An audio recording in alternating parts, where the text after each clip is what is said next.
بسم اللہ الرحمن الرحیم۔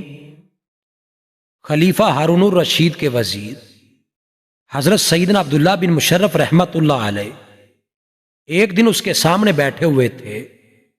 انہوں نے پوچھا، اے خلیفۃ المسلمین، اگر کوئی شخص آپ کے دربار میں درخواست کرے کہ میرا غلام فرار ہو کر آپ کے پاس آ گیا ہے، لہٰذا آپ مجھے میرا غلام لوٹا دیں، تو کیا آپ اس کا غلام واپس کر دیں گے؟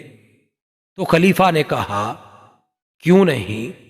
تو انہوں نے فرمایا، جناب، میں بھی اللہ عز و جل کا غلام ہوں جو اپنے مالک حقیقی کی بارگاہ سے فرار ہو کر آیا ہے۔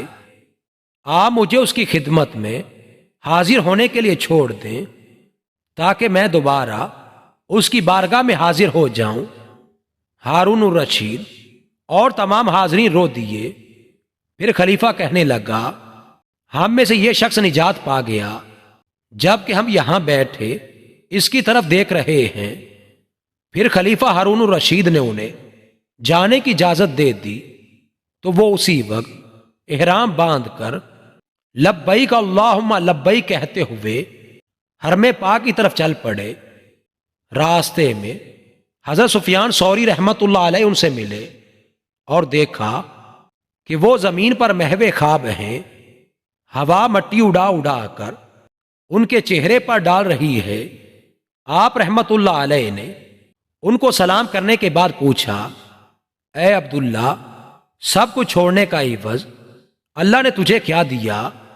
وہ بولے، اے سفیان، اپنی وزارت وغیرہ چھوڑنے کا عوض اللہ نے مجھے یہ دیا کہ اس نے مجھے اپنی رضا عطا فرما دی، جس میں میں اس وقت ہوں۔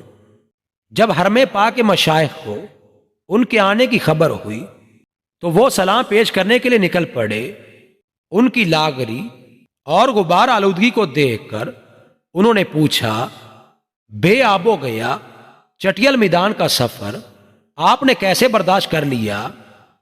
حضرت سیدنا عبداللہ بن مشرف رحمۃ اللہ علیہ نے جواب دیا، جس مجرم غلام کا دل اسے آقا کے دروازے کی طرف لے جا رہا ہو، وہ اپنے آقا کی بارگاہ میں کیسے آتا ہے؟ اگر مجھے قدرت ہوتی تو میں سر کے بل آتا۔ اس کے بعد وہ رونے لگے۔ پوچھا گیا، کیوں رو رہے ہیں؟ ارشاد فرمایا، میں نے اپنا شفیع آگے بھیج دیا ہے، شاید اس کی شفاعت قبول ہو جائے۔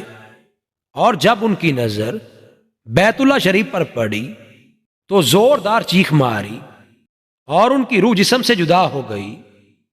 بے سبب بخش دے، نہ پوچھ عمل، نام غفار ہے تیرا یا رب عز و جل۔